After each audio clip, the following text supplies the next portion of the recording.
Pernah nggak sih kamu masuk ke sebuah pesta atau acara sendirian dan langsung refleks pegang HP biar nggak kelihatan canggung? Rasanya kayak, aduh harus ngapain nih? Kita semua pernah mengalaminya.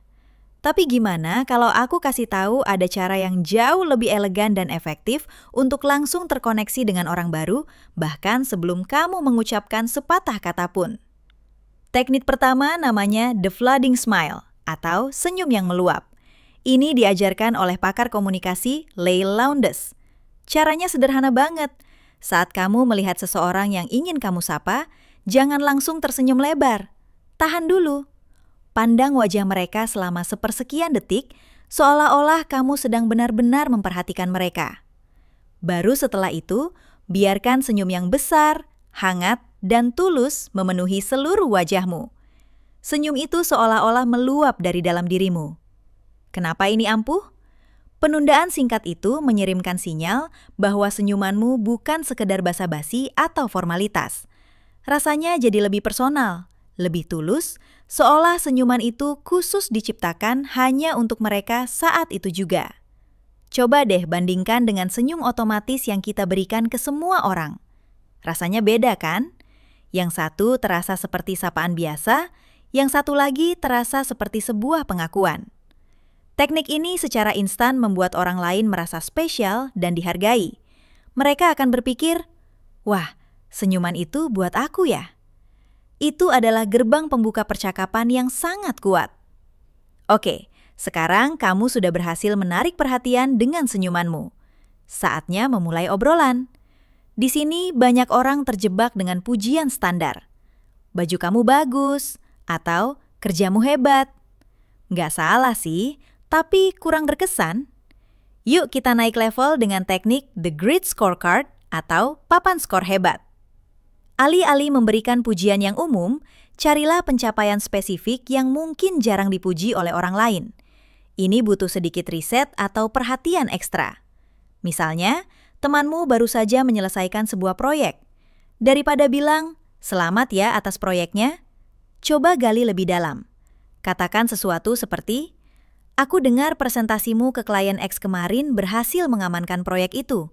Padahal aku tahu situasinya sangat rumit dan tekanannya tinggi. Caramu mengatasinya benar-benar luar biasa." Lihat bedanya? Pujian yang mendetail ini menunjukkan bahwa kamu benar-benar memperhatikan usaha dan pencapaian mereka, bukan sekedar basa-basi untuk menyenangkan hati. Ini membuktikan bahwa kamu menghargai proses dan perjuangan mereka, bukan hanya hasilnya. Orang akan jauh lebih tersentuh karena mereka merasa kerja kerasnya yang tersembunyi, akhirnya ada yang melihat dan mengakui. Pujian seperti ini membangun koneksi yang lebih dalam dan otentik. Nah, sekarang obrolan sudah mengalir. Bagaimana cara menjaganya tetap hidup dan membuat lawan bicara merasa benar-benar nyaman? Gunakan teknik The Echo atau Dema. Ini bukan sekedar mendengar apa yang mereka katakan, tapi mendengarkan dengan sengaja dan menunjukkan bahwa kamu paham. Caranya adalah dengan mengulangi inti dari apa yang mereka sampaikan, tapi dengan kata-katamu sendiri. Misalnya, lawan bicaramu berkata, "Aduh, proyek yang ini benar-benar melelahkan banget." Kamu jangan cuma mengangguk atau bilang, "Oh, gitu ya." Coba respons dengan, "Kedengarannya melelahkan banget ya. Sepertinya energimu benar-benar terkuras di tengah jalan." Atau jika mereka bilang, "Aku senang banget akhirnya bisa liburan." Kamu bisa membalas, "Wah, jadi ini seperti momen pelepasan stres yang sudah lama kamu tunggu-tunggu ya." Teknik Echo ini seperti memantulkan kembali perasaan mereka. Ini membuat mereka merasa didengar, dipahami, dan divalidasi. Mereka akan merasa, orang ini benar-benar nyambung sama aku. Ini adalah jembatan emosional yang membuat percakapan terasa lebih intim dan bermakna. Orang jadi lebih terbuka untuk berbagi lebih banyak cerita dan perasaan mereka kepadamu.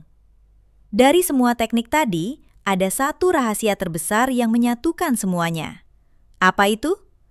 Biarkan mereka menjadi bintang dalam percakapan. Seringkali, saat kita ngobrol, pikiran kita sibuk menyusun apa yang akan kita katakan selanjutnya. Kita ingin terlihat pintar, lucu, atau menarik. Lupakan itu sejenak. Alih-alih, berikan fokus 100% pada lawan bicaramu. Tatap matanya dengan lembut, bukan melotot. Singkirkan HP-mu, jangan lirik kanan-kiri. Ajukan pertanyaan terbuka yang mengundang cerita, bukan jawaban ya atau tidak. Misalnya, apa bagian paling menantang dari pengalaman itu? Atau, apa yang membuatmu memutuskan untuk mengambil jalan itu? Dengarkan jawaban mereka dengan sepenuh hati. Saat seseorang merasa menjadi pusat perhatian yang tulus, mereka akan merasa sangat dihargai. Mereka mungkin tidak akan ingat setiap detail kata-katamu, tapi mereka pasti akan ingat bagaimana perasaan mereka saat berbicara denganmu. Jadi intinya, komunikasi level tertinggi itu bukan tentang seberapa jago kamu berbicara atau seberapa banyak teknik yang kamu hafal. Ini semua dimulai dari menjadi pendengar yang aktif dan menguasai bahasa tubuh yang tulus. Ini tentang membuat orang lain merasa dilihat, didengar, dan dipahami. Mau merasakan sendiri perbedaannya? Gak perlu langsung mencoba semuanya. Mulai besok, coba satu teknik saja. Saat bertemu seseorang, tahan senyummu selama 2 detik, baru berikan senyum terbaikmu. Lihat bagaimana reaksi mereka berubah dan bagaimana satu gestur kecil bisa membuka pintu ke koneksi yang lebih berarti. Terima kasih sudah menonton. Jangan lupa subscribe untuk tips-tips lainnya. Sampai jumpa!